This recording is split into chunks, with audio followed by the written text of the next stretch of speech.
댓글로 달아주신 질문에 대해서 제 나름대로 생각하는 답변을 드리는 Q&A 시간입니다.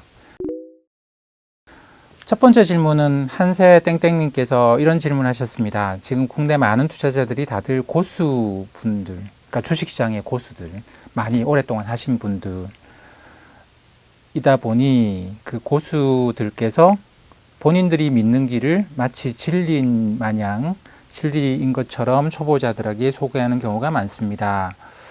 그러면서 이제 저한테 저는 주식에 대해서 어떻게 정의를 하고 있는지를 물어봐 주셨는데요. 저는 개인적으로 그런 생각합니다. 주식 투자는 삶처럼 좀 다양하다고 봐요. 그래서 워렌 버핏이 제일 좋아하는 노래가 마이웨이라고 합니다. 마이웨이. 자기 방식의 삶이 있고 자기 방식의 투자가 있거든요. 근데 처음에 이제 주식 투자를 시작하신 분들의 경우에는 성공한 사람들의 투자를 모방하려고 하죠. 이건 당연합니다. 뭐 우리가 처음 태어나서 어떻게 걸음걸이를 배우겠습니까? 걷는 사람 보고 그걸 이제 자기가 머릿속에서 근육들을 움직여 본다고 해요. 그러면서 이제 걷게 되는 거기 때문에 뭐 성공한 사람들을 모방하려고 하는 거는 너무나 당연한 현상입니다. 다만 저는 그 과정에서 결국은 자기 나름대로 스타일을 찾아야 되는데 그게 몇 년이 걸린다고 봐요. 주식 투자가. 이거는 기술이 아닙니다. 이거는 기술이 아닙니다. 그렇기 때문에 사실 뭐 걸음걸이 배우는 것 같은 기술도 아니고 몇 년 동안에 걸쳐서 자기한테 맞는 방식을 자기 스스로 습득을 해야 되는데 그때까지는 이 사람이 정말 잘한다, 저 사람이 정말 잘한다, 그거를 너무 따라가지 마시고 그 방식도 좀 해보시는데 그게 진리다, 나는 이렇게 가야지, 이런 생각을 하시는 것보다 뭐 이게 저도 유튜브나 이런저런 분들 말씀을 듣다 보면 그러니까 주식술 초보 처음 시작해서 나는 그렇게 갈 거야 뭐 이렇게 말씀하시는 분들 계시는데 그럴 때마다 제가 드리는 말씀은 다른 길도 많이 있으니 한번 해보시라. 왜냐하면 주식 투자는 실패할 수도 있거든요. 실패할 수도 있는데 사실 돈을 잃은 거는 다시 하면 돼요. 다시 복구하면 됩니다. 주식이라고 하는 게 도박하고는 달라서 이거는 세상의 성장과 같이 가는 거기 때문에 내 한테 맞는 방식으로 나의 방식으로 가다가 손실이 많이 났다. 나의 방식으로 다시 돌아갈 수 있겠죠. 근데 내가 어떻게 손실이 났는지를 모르면 내 방식이 아니고 남 방식 따라하다가 손실이 나면 손실이 났을 뿐만 아니라 나에 대한 믿음도 내가 뭐 어떻게 한 거지이기 때문에 다음번에 더 잘하기 위해서는 뭘 어떻게 해야 되는지에 대한 구상이 없겠죠.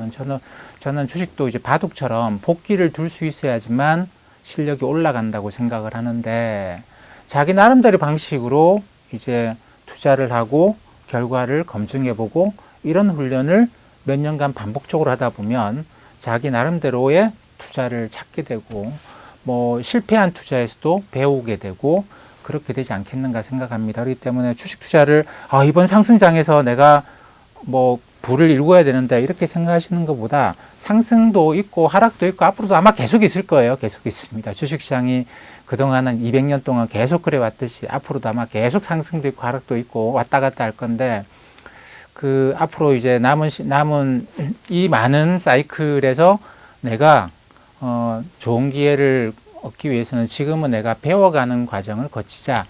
주식 초보자들께서는 그렇게 한번 생각을 해보시는 게 어떻겠는가 싶습니다.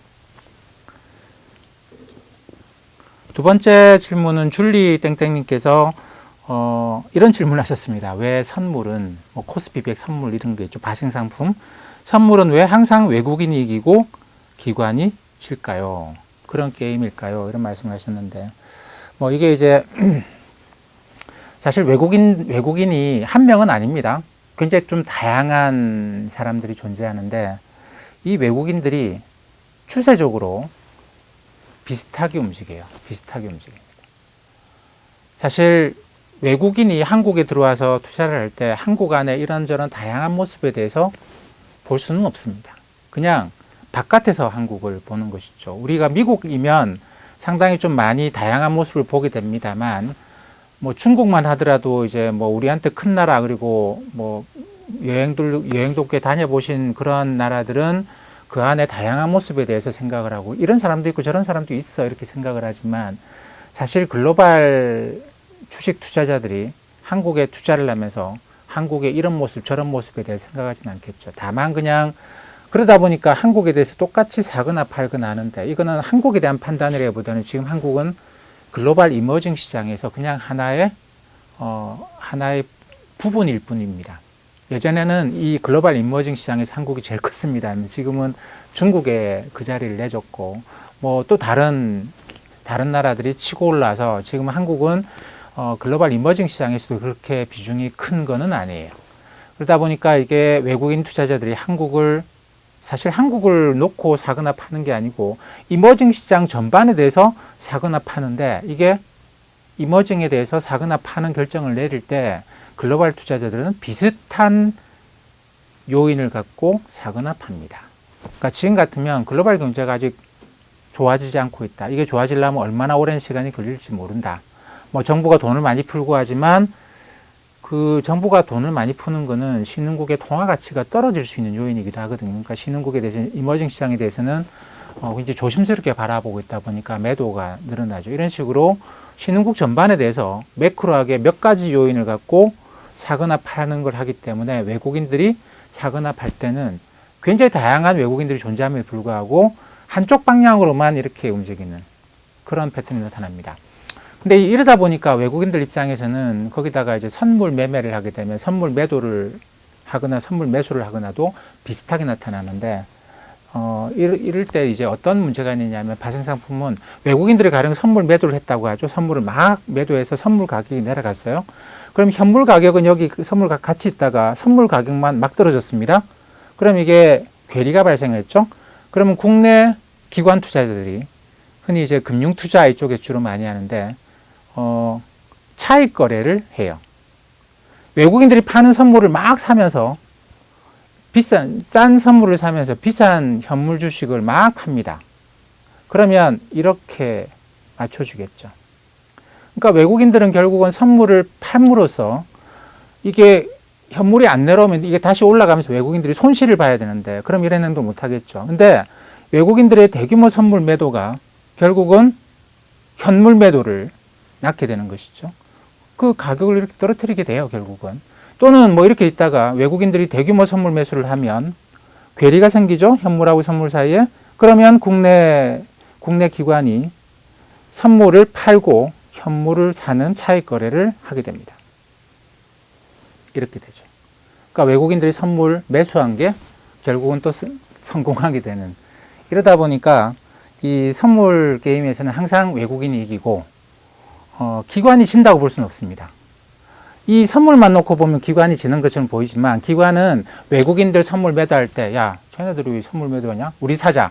이렇게 하는 게 아니고 이 선물과 현물 가지고 하는 거기 때문에 기관이 지는 게임은 아니에요. 그 과정에서 이제 누가 진다고 볼 수는 없습니다. 근데 누가 진다고 볼 수는 없지만, 어쨌든 외국인들이 이제 그런 외국인들이 꽤 있는데, 단기적으로 이게 이제 시장을 들었다 놨다가 하는 걸로, 외국인들도 다양한 외국인들이 있으니까 뭐 한 번 사면 10년씩 갖고 있겠다, 또는 뭐 ETF로 그러니까 패시브 투자를 한다, 이런 외국인들만 있는 게 아니고 몇 조 원 정도의 돈이 이런저런 매크로 요인에 따라서 선물 매도나 선물 매수를 해서 차익 거래를 유도하고, 그래서 지수가 그렇게 움직이도록 만드는 그런 돈들도 있습니다. 저는 그 돈이 한 4조 내지 5조 원 정도가 있다고 생각을 하는데, 그 돈들은 또 이 아시아, 홍콩이나 이쪽, 심지어 뭐 태국 같은 데도 있어요. 그런 데서 펀드를 만들어 놓고 자기들끼리 굉장히 활발하게 커뮤니케이션을 하면서 이런 매매를 하기 때문에, 이게 단기간에 굉장히 집중적으로 들어오기 때문에 시장 가격을 훅 하고 변화시키는 그런 힘이 확실히 있습니다. 확실히 있는데, 예전에 비해서는 이것도 이제 많이 줄어들기는 했어요. 근데 이게 시장의 추세를 바꾸는 거면 우리가 아주 큰 규제를 해야 될 건데, 이런 움직임이 시장의 추세를 바꾸지는 못합니다. 시장의 추세를 바꾸지 못하고, 이렇게 해서 뭐 선물 밀어서 이제 현물이 밀렸다고 치면 또 다른 데서 사서 올라가면 되는 거죠. 그러면 또 이게 이쪽은 또 급하게 여기서 또 뭐 선물 매도했던 걸 외국인들도 정리하고 이러면서 예전에 비해서 외국인들의 선물 매도에 따라서, 근데 우리나라 개인들이나 개인 투자자들이 외국인들이 선물 매도했다, 현물이 막 가격이 떨어지고 있네, 뭔가 큰일이 생겼는가 보다 나도 팔자 이렇게 투매에 들어가게 되면 얘들이 일방적으로 이기는 게임이죠. 옛날에는 이런 일이 굉장히 빈번하게 발생했는데 요즘은 잘 그렇지가 않아요. 외국인들이 이제 선물 매도를 해서 이렇게까지는 가거든요. 기관의 차익 거래 때문에 가는데 여기서 요즘은 개인 투자자들이 좀 떨어지면 자꾸만 매수가 들어오니까 요즘은 외국인들이 이렇게 선물 매도로 밀고 들어가고 이러진 않죠. 거기다가 또 선물 매수해서 막 끌어올리잖아요. 그러면 또 개인들이 올라가면 또 팔아요. 그러다 보니까 최근에는 이런 플레이를 하는 외국인들이 굉장히 단기적이고 투기적인 외국인들도 존재를 하거든요. 저는 한 4, 5조 원 정도 있다고 보는데 그렇게 활동을 잘 할 수 있는 그런 환경은 분명히 아닙니다. 이게 결국은 그 국내 투자자들이 얼만큼 이제 수준이 올라갔는가에 따라서 외부의 어떤 교란 요인 때문에 우리나라 시장이 흔들리느냐 아니냐인데 제가 최근에 보면 느끼는 거는 예전에 보던 것에 비해서 외부의 교란 요인이 시장을 움직이는 힘이 현저하게 약화됐다라고 판단을 하고 있습니다. 그리고 나땡땡님께서는 이런 질문을 하셨어요. 최근에 브릿지워터로 유명한 회사죠. 레이달리오라는 분이 이 회사를 운영하고 계시는 걸로 알고 있는데 여기서 이제 스태그플레이션 이야기를 했습니다. 저도 뭐 그분의 이야기를 뭐 이렇게 참 열심히 듣는 편은 아닙니다만 뭐 하도 유명하신 분이니까 무슨 이야기를 하고 있는지는 신문 보다 보면 꼭 나오니까 알고 있는데 스태그플레이션 같은 이야기를 해요. 근데 스태그플레이션을 어떻게 이러면 주식시장은 뭐 어떻게 되느냐 이런 말씀, 그다음에 산업은 어떻게 되느냐 이런 말씀을 하셨는데 레이달리오는 사실 작년부터 굉장히 비관적으로 시장을 봤죠. 그러면서 올해 이제 주가가 폭락한 이유는 완전히 다릅니다. 레이달리오는 미국의 부채가 너무 많다. 그다음에 이거는 끝이다 이렇게 이야기를 하는데 저는 그거는 아니라고 봐요. 그러니까 그거는 레이달리오가 잘못 봤다고 봅니다. 미국의 부채는 그렇게 없어요. 한국, 중국의 부채가 많지 미국은 2008년 글로벌 금융위기 이후로 부채를 많이 줄였습니다. 기업들의 부채가 좀 더 늘어나긴 했습니다만 가계부채는 엄청나게 줄어났어요.